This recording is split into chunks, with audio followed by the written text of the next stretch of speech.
ठाकुर, अब तो टाइम खत्म। अब तो टाइम खत्म। ससुरा घड़ी घड़ी फोन करके हमरा बीपी और डायबिटीज हाई कर दिया है। दवाई दे। ली। और भारत माता के रक्षक खाली माता का रक्षा होई, बाप का रक्षा ना करबे। तनी खोल के देख अपन व्हाट्सएप।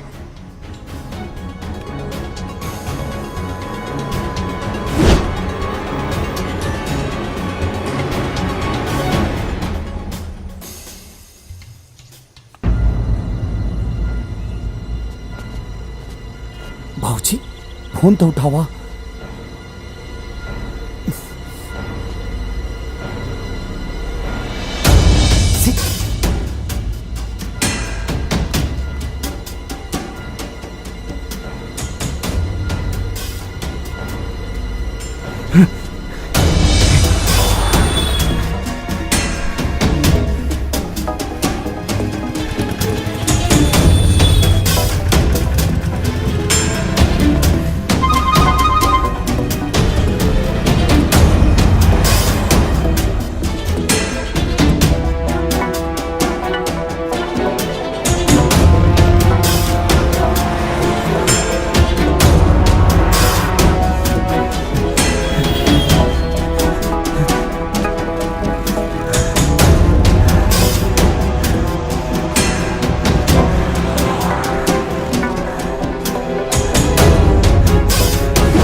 ठाकुरई का दलदल में बड़का बड़का लोग धस के पताल में चल गए ना लोग। तोर का औकात रे? बचा ले अपन माई के, अपन बाप के और अपन बहन के।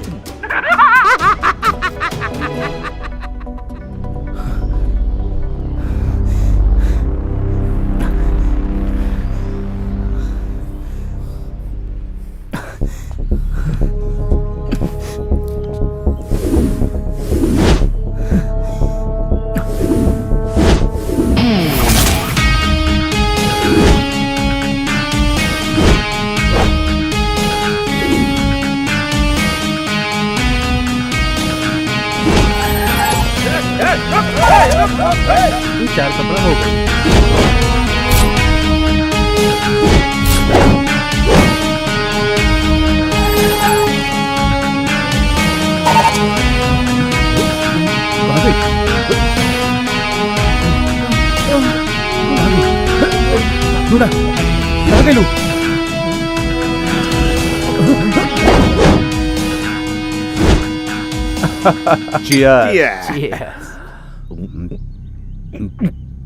जियो रे ठाकुरबा, आज दिखा दिया अपना ठकुराई। नेताजी, रउए छत्र छाया बा, रउए माया बा। अब तक की सबसे बड़ी ब्रेकिंग न्यूज। लो, अभी कौन मर गया है? मरेदा? लखनऊ के काशीपुर के महिला आश्रम पर सबसे बड़ा सनसनीखेज खुलासा। मैं एक फौजी हूँ। अगर आम आदमी होता तो सच्चाई बताने से पहले मार दिया गया होता। और यही कारण है कि इस खुलासे के चश्मदीद गवाह रूबिका को मैं सुरक्षित छुपा के रखा और मैं खुद सामने आया। वो बालिका गृह जो बेसहारा मजबूर बालिकाओं का सहारा था, आज शमशेर ठाकुर और उसके चंद नेताओं का अयासी का अड्डा बन चुका है। वहाँ रोज मासूम लड़कियों के साथ बलात्कार होता है और उन्हें मारकर अंदर ही दफना दिया जाता है। और इस घिनौने कारनामे में ठाकुर और नेता ही नहीं, चंद पुलिस अफसर भी शामिल हैं, जिनसे हम नागरिकों की सुरक्षा की उम्मीद करते हैं। इसलिए मैंने सारी जानकारी और सारे सबूत पुलिस हेडक्वार्टर भेज दिए हैं और मुझे उम्मीद है इस पे उचित कार्रवाई जरूर होगी।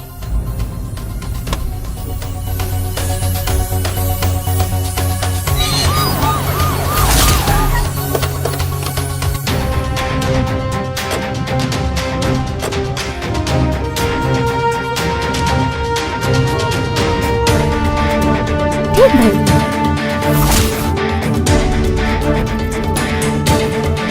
बड़े पैमाने पर यहाँ पर देह व्यापार हो रहा था। नेताजी से मीडिया ने तमाम तरीके से सवाल पूछे, मगर नेताजी उन सवालों से बचते हुए नजर आए और किसी भी सवाल का जवाब नहीं दे पाए। उनकी चुप्पी ये बता रही थी कि कहीं न कहीं से पूरी तरह से वो इस जिस्म फरोशी के धंधे में पूरी तरह से इन्वॉल्व हैं। अब देखना ये दिलचस्प होगा कि आखिर नेताजी ये जो कर रहे थे, इनकी करनी की सजा इन्हें कब मिलती है। कैमरा पर्सन रवि के साथ फरीदुल हसन, ONN न्यूज, लखनऊ। आज आपको इस नर्क से आजादी पाकर कैसा लग रहा है? ऐसा लगा था जैसे हमारा नया जन्म भइल बा। इससे पहले आप लोगों ने कभी कोशिश नहीं की जुल्म के खिलाफ आवाज उठाने की? जे भी कोशिश करत रहे वो मार दिए जात रहे। वो तो न जाने भगवान कहाँ से एगो फरिश्ता भेज देले जे इ नरक से हमनी सबके आजादी दिलवाइलस। अब वो हमनी खातिर भगवान बड़े। मैम आप कुछ कहना चाहेंगी? किस्मत वाला है वो माँ बाप जिनके ऐसा औलाद भइल।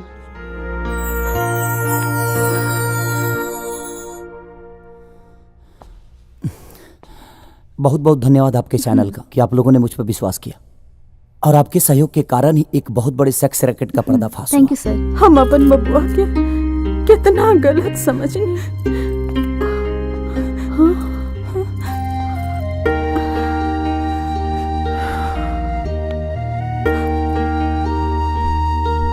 अपना गलती पर आज बड़ा पछतावा होता बेटा। हमनी के बड़ा किस्मत वाला बानी सन कि तोहरा ऐसन बेटा हमनी के नसीब भइल। बड़ी गलती भइल हमरा से। आज तोहरा के अपन बेटा कहे में और अपने आप के तोहर बाप कहे में शर्मिंदगी ना बेटा, गर्व महसूस होता।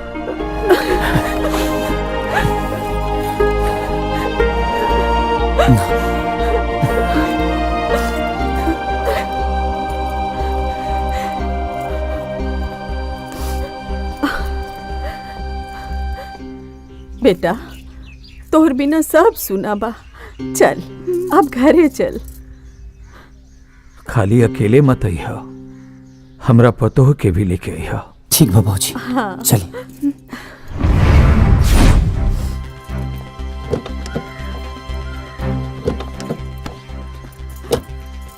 आ जाइया। ठीक बा। चलो।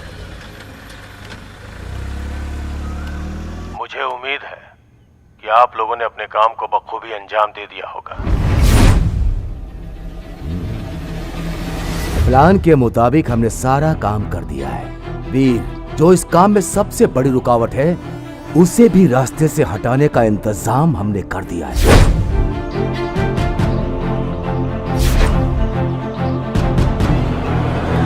इंशाअल्लाह इस बार हम अपने मकसद में जरूर कामयाब होंगे।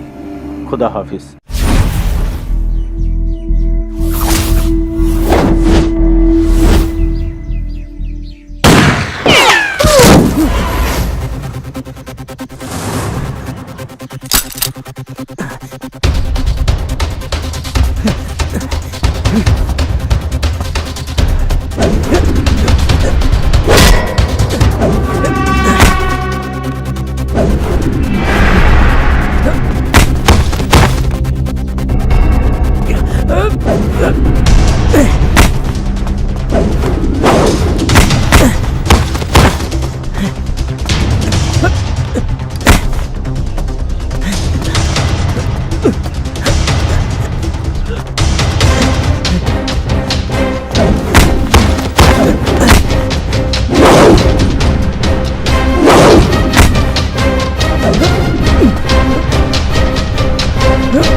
क्या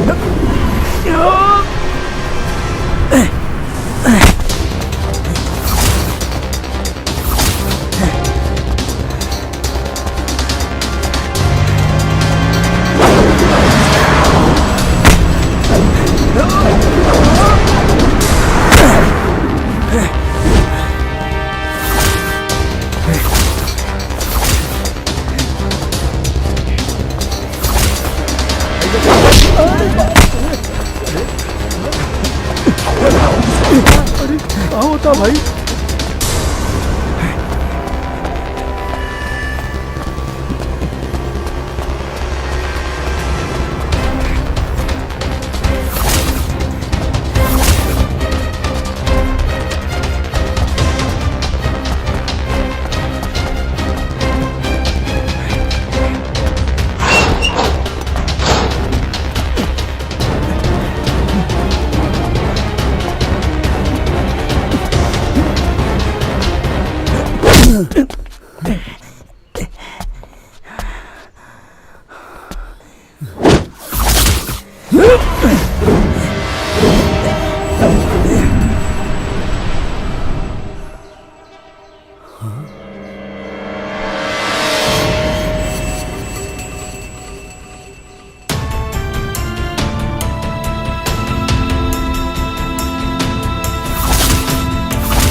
रूबिका तू? रूबिका नहीं, मेहरुनिशा फ्रॉम पाकिस्तान।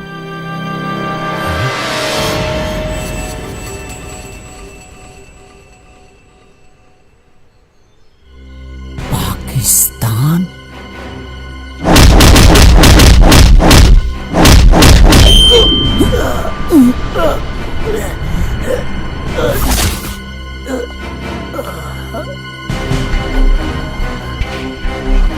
तुम पाकिस्तानी हो?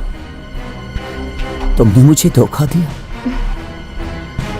मैंने कहाँ धोखा दिया, ये तो हमारी फितरत है।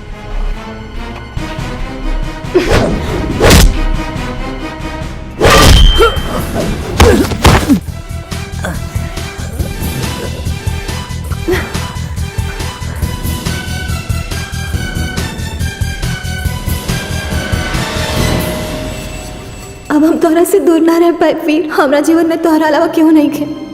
धोखा मत दिया, ना तो अपन जान दे दे। तुमने मेरी मोहब्बत का यही सिला दिया है, लेकिन मेरा दिल ये मानने को तैयार ही नहीं है कि तुमने मुझे धोखा दिया।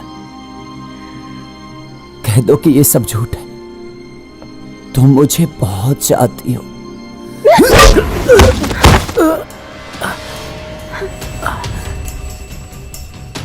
तुम मुझसे बहुत प्यार करती हो।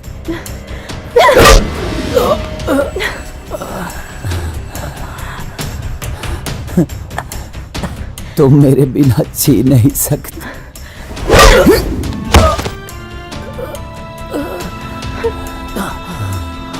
याद रखना, अगर मेरे बिना तुम जीना भी चाहोगे ना, तो मेरी मोहब्बत तुम्हें छीनी नहीं देगी।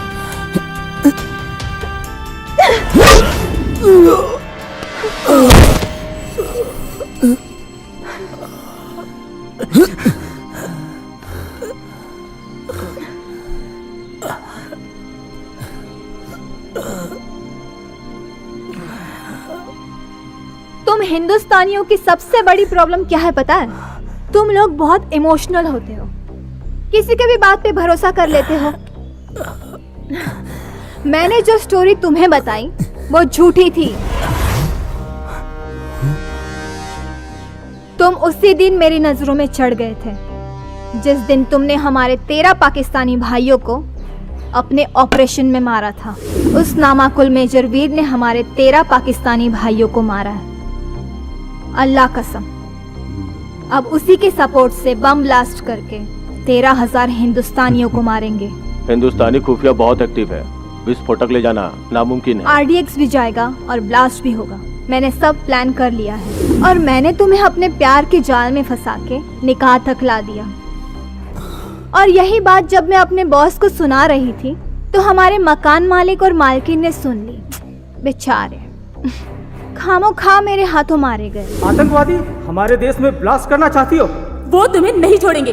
अभी पुलिस वालों को इन्फॉर्म करते हैं हम।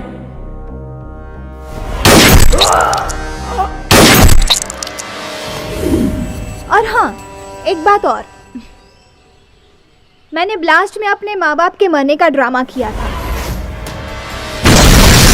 ये सब तो मेरे प्लान में शामिल था, लेकिन बालिका गृह पहुंचना ये एक इत्तेफाक था। लेकिन मेरे इरादे इतने मजबूत थे कि खुदा ने भी मेरी मदद की और मुझे तुमसे मिला दिया। और गिलानी के पास जाना भी मेरे ही प्लान का हिस्सा था।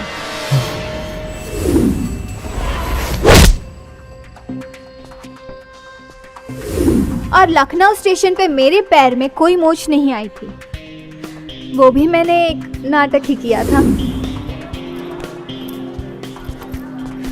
क्योंकि जो बैग तुमने उठाया था उसमें RDX था, क्योंकि मैं जानती थी कि उस RDX को तुम्हारी मदद के बिना इस शहर में लाना नामुमकिन था। वहां मौजूद पुलिस वालों ने तुम्हें देखते ही हमें बगैर चेकिंग किए ही स्टेशन से जाने दिया और मैं अपने प्लान में कामयाब हो गई।